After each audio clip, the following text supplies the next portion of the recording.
आज वेव्हच्या संदर्भात बैठक पार पडलेली आहे.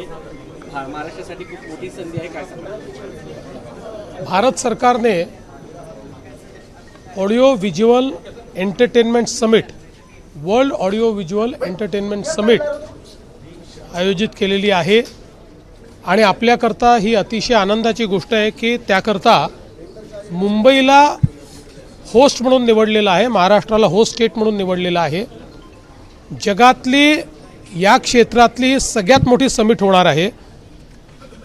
या ऑडिओ व्हिज्युअल एंटरटेनमेंट या क्षेत्रातले जे हुज हू आहेत हे सगळे या निमित्ताने मुंबईमध्ये येतील. स्वतः माननीय प्रधानमंत्री महोदय त्या ठिकाणी येणार आहेत, एक CEO राऊंड टेबल देखील करणार आहेत. त्यामुळे एक प्रचंड मोठी अपॉर्च्युनिटी मुंबईला आणि महाराष्ट्राला याच्यामुळे मिळालेली आहे.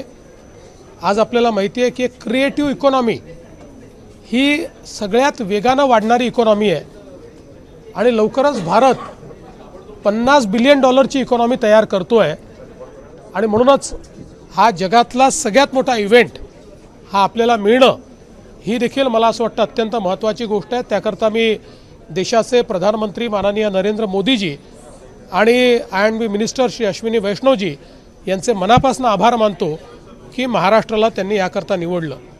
यासोबत भारत सरकारने IIT जशी आहे तसं Indian institute of creative technology देखील तयार करण्याचा निर्णय घेतला आहे आणि त्यातलंही पहिली IIT IICT ही मुंबईलाच तयार होणार आहे. आपल्या फिल्म सिटी गोरेगावमध्ये आपण त्याकरता जागा चिन्हित केली आहे आणि जवळपास 400 कोटी रुपये केंद्र सरकार त्याच्यावर खर्च करत आहे.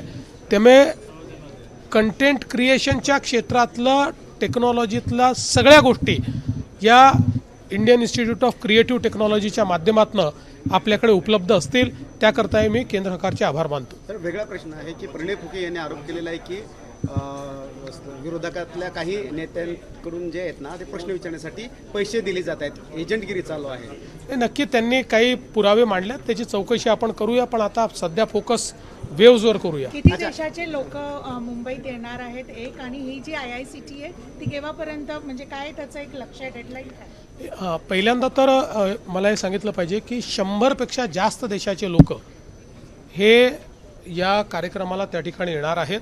त्यामुळे अतिशय ग्लोबल अशा प्रकारचा कार्यक्रम आहे आणि IICTच्या संदर्भात आता जागेची निश्चिती झाली आहे, त्याचं फ्रेमवर्क तयार होतं आहे. ते फ्रेमवर्क तयार झाल्याबरोबर त्याची टाईमलाईन देखील निश्चित होईल. पण मला असं वाटतं की पुढच्या काही वर्षांमध्ये फुल फ्लेश ते सुरू होईल, पण त्याच्या आधीच आपण काही जागा उपलब्ध करून देऊ आणि त्याची सुरुवात करू. खोकेच्या घरावर कारवाई झाली. खरं म्हणजे आता इथे मी वेव्स करता आलो आहे, पण तुम्ही मला सोडणार नाही. त्यामुळे महाराष्ट्रामध्ये वेव चालू आहे. खोक्या असो, खोक्या असो, बोक्या असो, ठोक्या असो, कोणालाही सोडलं जाणार नाही. सगळ्यांना ठोकणार. ABP माझा, उघडा डोळे बघा नीट.